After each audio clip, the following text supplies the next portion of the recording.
This is your news source evening bulletin for today, Thursday, the 21st day of July in the year 2022. I'm Gordon Mosley reporting, and here's what we're tracking tonight. Speaker of the National Assembly Manzo Nadir this morning denied a request by the opposition leader Aubrey Norton for the National Assembly to debate his motion calling for an international investigation into the bribery and corruption allegations made against Vice President Bharat Jagdeo. The Speaker ruled that the Parliament could not engage the motion because the allegations against Mr. Jagdeo are not of urgent public importance.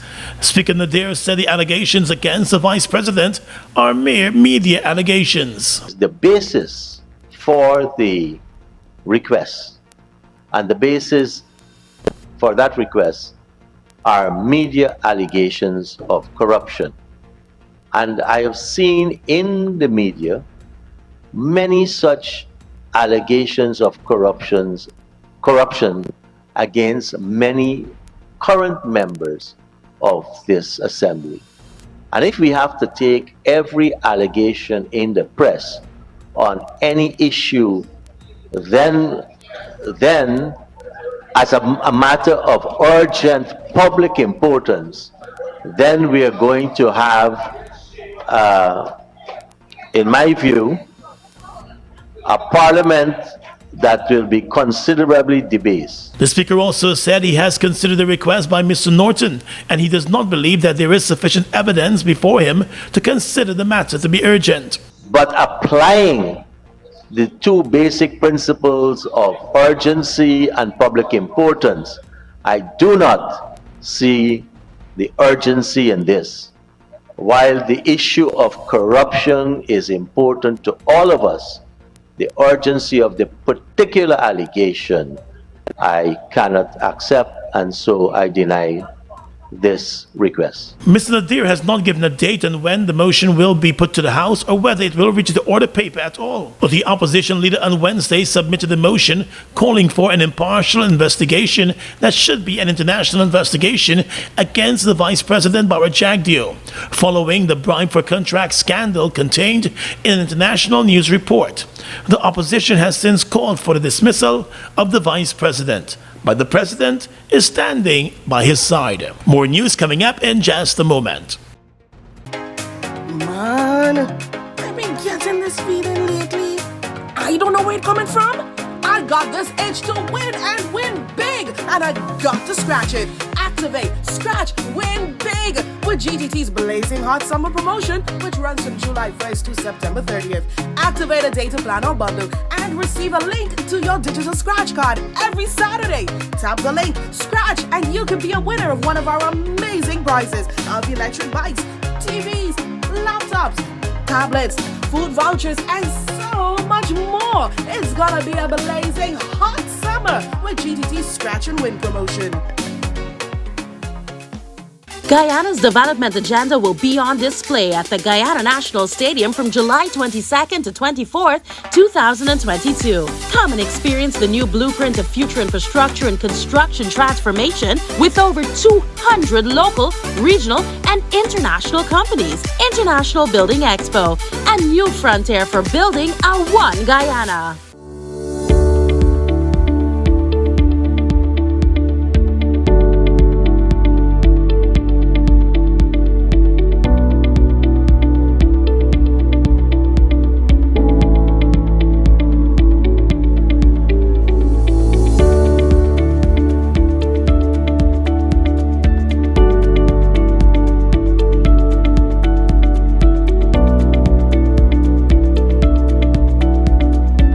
Ujama 2.0 exhibition and sale is back. The biggest African exhibition yet will be held on July 21st and 22nd from 9 a.m. on Main Street. Come out and support our pre-emancipation event by local artisans and entrepreneurs as they showcase unique arts and craft, food, African fashion jewelry, home decor, plants, and much more. Exhibition starts at 9 a.m. and ends at 6 p.m. The place to be on July 21st and 22nd, 2022 is Main Street, Georgetown, between Church and Miller Street. See you there!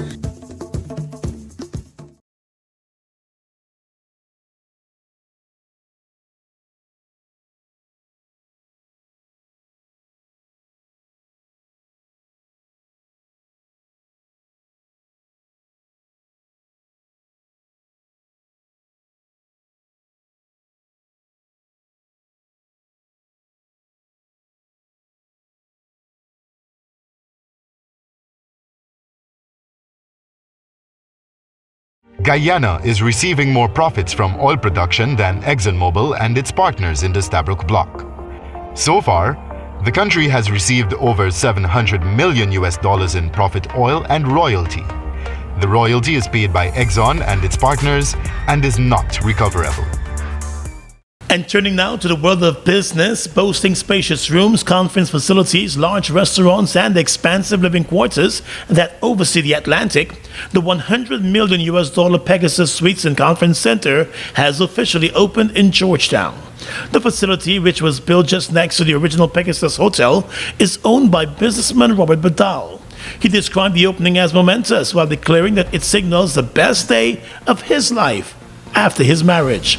Mr. Badal said the facility is geared not only to meet the demands of the changing business climate in Guyana, but to bring out the much-needed transformation for the country. Since 1969, instead of looking for the brown waters, the Pegasus Hotel stood as an iconic beacon for navigation and discovery, but also a symbol of development. Now, 52 years after, an all-glass building towering over the Atlantic Ocean and city skyline. Large executive suites, elegantly designed and furnished. Large master bedroom suites, living rooms, kitchenette. This is the new symbol of our One Guyana. Badal said the project is not in direct reaction to Guyana's oil economy, since it was conceptualized before that. The businessman noted that the local hospitality sector, which has been going through a transformation, must step up to the challenge. This development, unrivaled in the region, brings a new dimension to our local hospitality sector. A combination of high-end one-bedroom executive suites and grade A offices, offering business executives unparalleled comfort in both living spaces and first-world equipped offices. This model, new to this part of the world, blends well with the new reality of our evolving business environment. In his remarks, President Irfan Ali hailed the development as a good one for the country, while noting that the government has a responsibility to build an enabling environment to support such large investments and will ensure its visibility. We are doing all of this still at a time when we have the highest energy costs in this region and among the highest in the world. Don't believe that the energy costs changed because this building came. It's there. It's unsustainable. We can't build nothing I'm talking about if we don't address that. That is fundamental problem. And that is why we're moving so quickly to address that. President Ali said with such investments and similar investments to come, Guyana must now boost its tourism product so as to expand the country's tourism sector.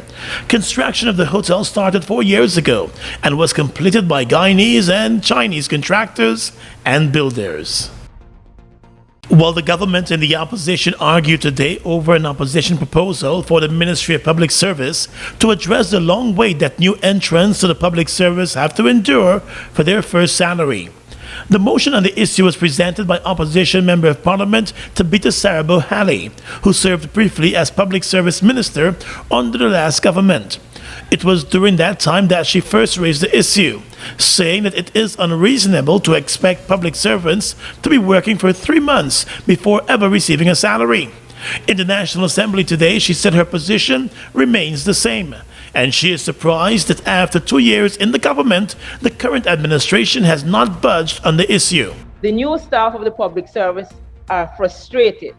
They are being frustrated by the system that is currently in place.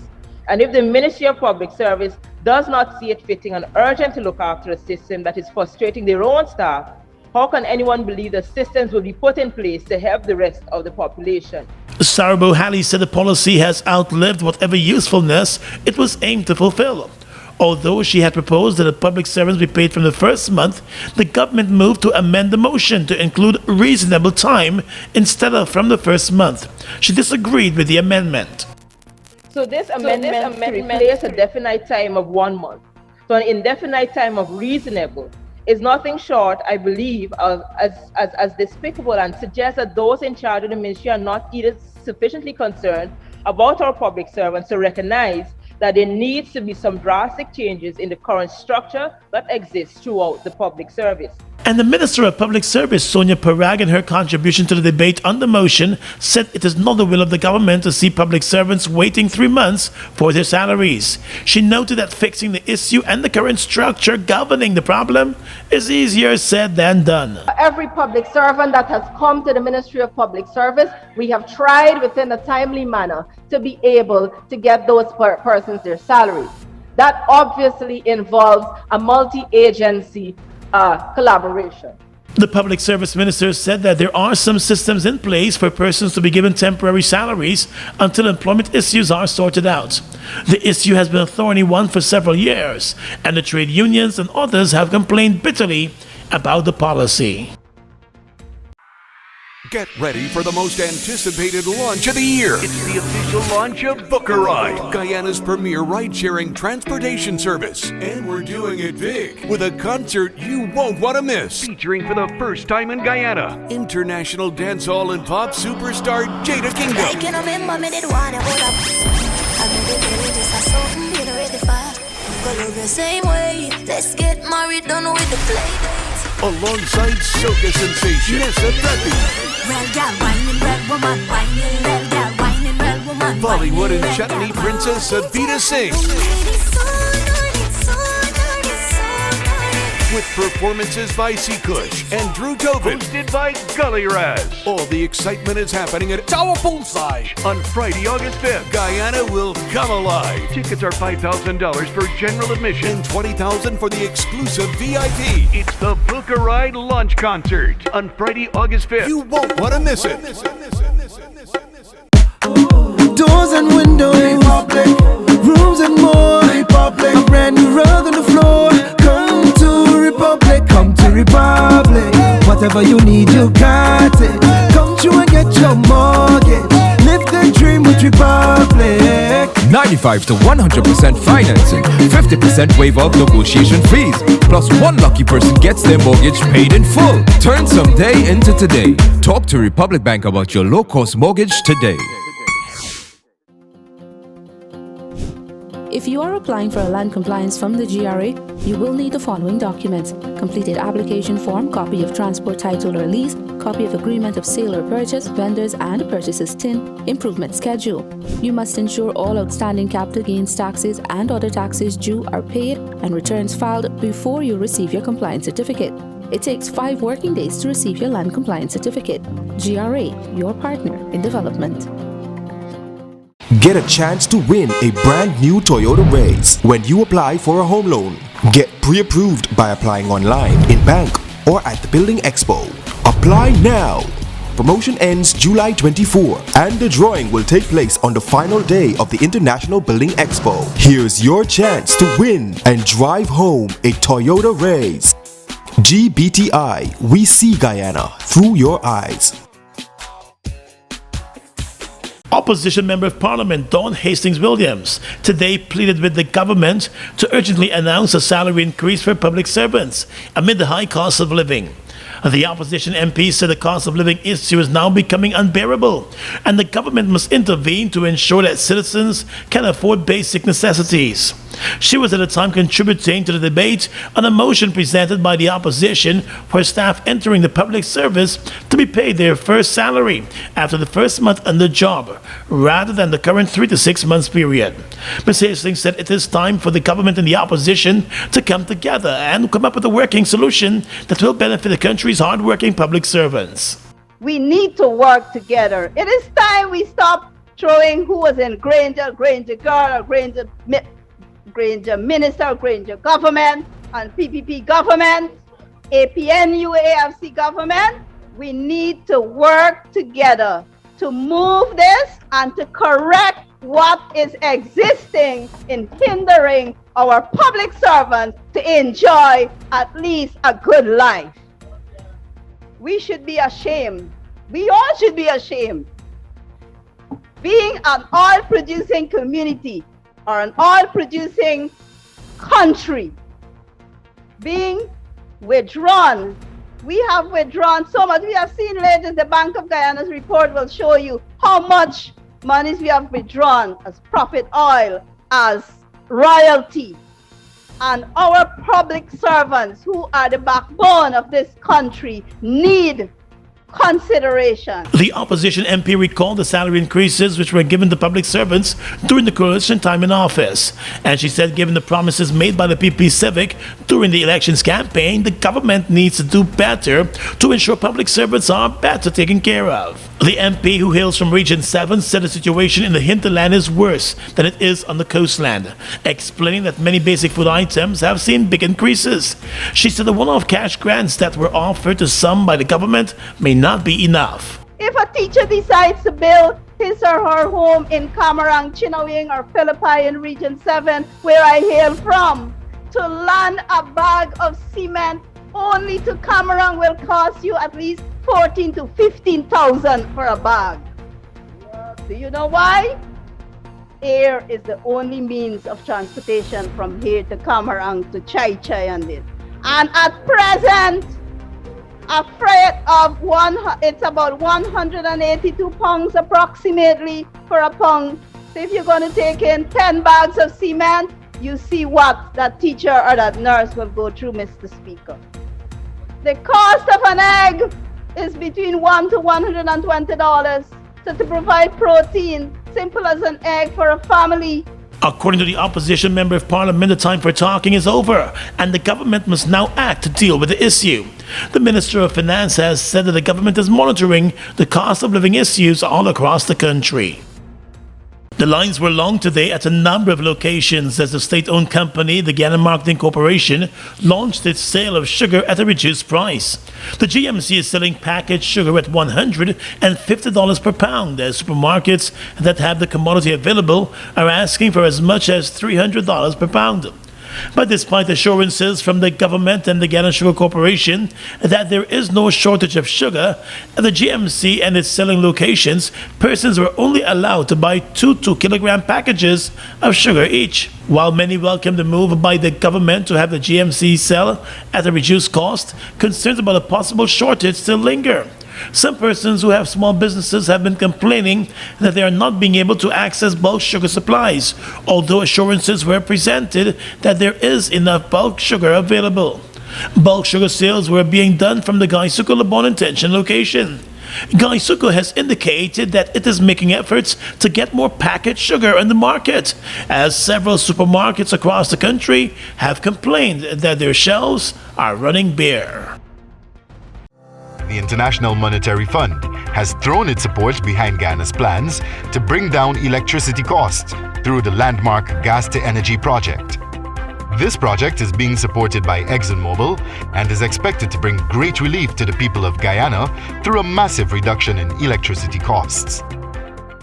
Get a chance to win a brand new Toyota Race when you apply for a home loan. Get pre-approved by applying online, in bank, or at the Building Expo. Apply now! Promotion ends July 24 and the drawing will take place on the final day of the International Building Expo. Here's your chance to win and drive home a Toyota Race. GBTI, we see Guyana through your eyes.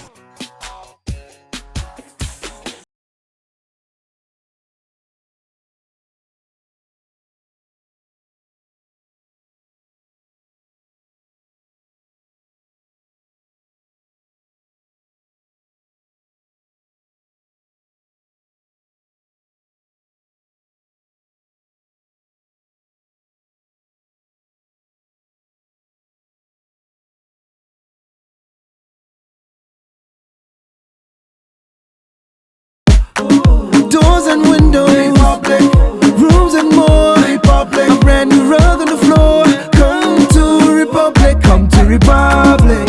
Whatever you need, you got it. Come through and get your mortgage. Live the dream with Republic. 95 to 100% financing, 50% waiver of negotiation fees, plus one lucky person gets their mortgage paid in full. Turn some day into today. Talk to Republic Bank about your low-cost mortgage today. Get in the game with Buster. Win a full gaming setup, Xbox X, gaming chair, gaming speaker and headset, or any of over over 60 weekly prizes like Oculus Quest 2, Mini 2 drone, Nintendo Switch, and many more top gaming prizes. Check below for details. Fuel it up and drive, Super 95. Tune up. Fuel it up and drive, Super 95. Tune up. Protect your fuel system, boy. High mileage and performance, boy.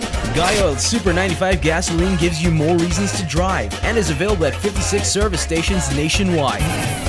For affordable price, high performance, and high mileage, choose Guy Oil's Super 95 gasoline. Fuel it up and drive.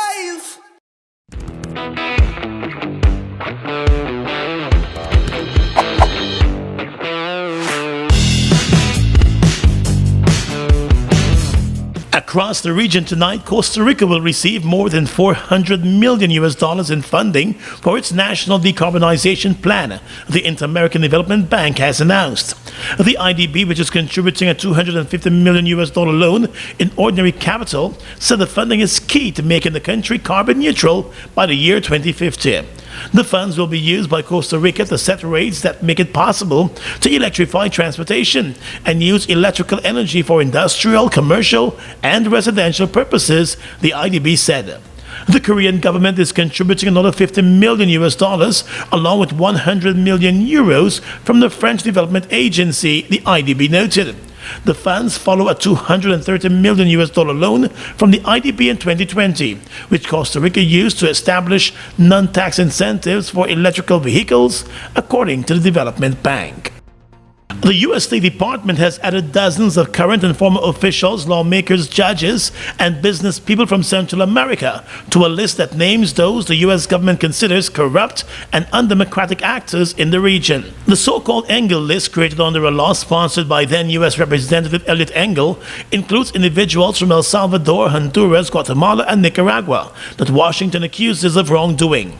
Among the 6 people named were Salvadorian President Nayib Bukele's press secretary and his legal advisor, 2 Guatemalan Supreme Court judges, a vice president of the Honduran Congress, and a number of former government ministers from across the region. U.S. officials see tackling corruption in Central America as one of the keys to addressing the root causes of record illegal migration at the U.S.-Mexican border, which poses a political and humanitarian problem for the U.S. President Joe Biden. Those named in the list, which the U.S. State Department is required by law to release annually, will have any U.S. visas revoked and will be unable to enter the United States. And finally tonight, international news. U.S. President Joe Biden has tested positive for COVID-19 and he's isolating at the White House. The 79-year-old, who is fully vaccinated and has twice received booster jabs, is experiencing very mild symptoms and will continue to carry out all his duties, his press secretary has announced. The U.S. president is taking the antiviral medicine Paxlovid. In a tweet, Mr. Biden said he was doing great and keeping busy. His wife, First Lady Jill Biden, said she had tested negative. Consistent with the White House protocols, the president will continue to work in isolation until he tests negative, according to the White House press secretary. He will take part in meetings via telephone and Zoom. And that's your News Source Evening Bulletin for tonight. I'm Gordon Mosley reporting and encouraging you to have a safe rest of the day.